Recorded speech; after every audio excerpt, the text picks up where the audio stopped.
پڑوسی بولا، یار روز تمہارے گھر سے ہنسنے کی آوازیں آتی ہیں، اور اس خوشحال زندگی کا راز کیا ہے؟ آدمی کچھ دیر سوچ میں پڑ گیا اور تھوڑی دیر بعد بولا، دراصل میری بیوی روز مجھے نشانہ لگا لگا کر چیزیں مارتی ہے۔ اگر لگ جائے تو وہ ہنستی ہے، اور اگر نہ لگے تو میں ہنستا ہوں، اور خدا کا شکر ہے ہنسی خوشی زندگی گزر ہی جاتی ہے۔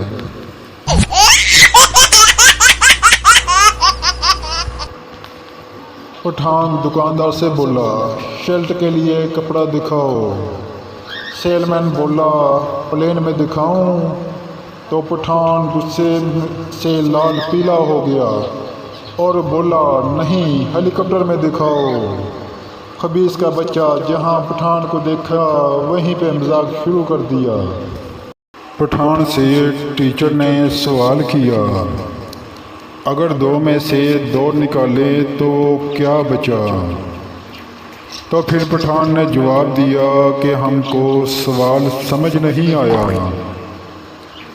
ٹیچر نے پھر دوبارہ سے سوال کیا، اگر تمہارے پاس 2 روٹیاں تھیں اور تم نے ان کو کھا لیا، اب کیا بچا؟ پٹھان کچھ دیر سوچ میں پڑ گیا اور تھوڑی دیر بعد بولا، آپ کیسے ٹیچر ہیں کہ آپ کو پتہ ہی نہیں کہ اب سالن بچا؟ ایک پٹھان جو کہ خودکشی کے بارے میں تقریر کر رہا تھا، کہہ رہا تھا کہ خودکشی حرام ہے، بزدلی ہے، پاگل پن ہے، لیکن ٹھیک تھوڑی دیر بعد پھر دوبارہ سے بولا، ایسی موت سے تو اچھا ہے کہ بندہ اپنے آپ کو گولی ہی مار لے۔ ایک پٹھان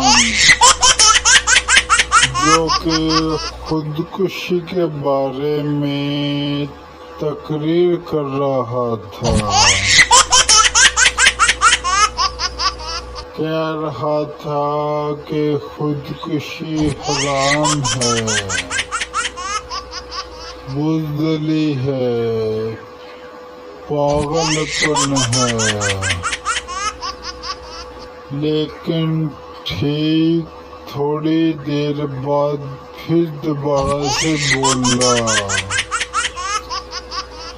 ایسی موت سے تو اچھا ہے کہ بندہ اپنے آپ کو گولی ہی مار لے۔ پٹھان اپنا رشتہ دیکھنے کے لیے کسی گھر میں گیا تو گھر والوں نے دونوں کو اکیلا چھوڑ دیا۔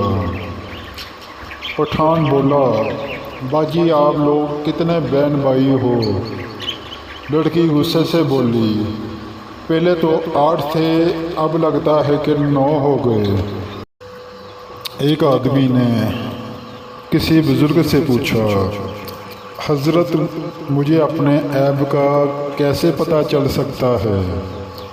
تو پھر بزرگ نے کیا جواب دیا، یہ تو کوئی اتنی مشکل بات نہیں ہے، تم اگر اپنی بیوی کا ایک ہی عیب نکال دو تو تم ہی تو کیا وہ تمہارے سارے خاندان والوں کے عیب نکال دے گی۔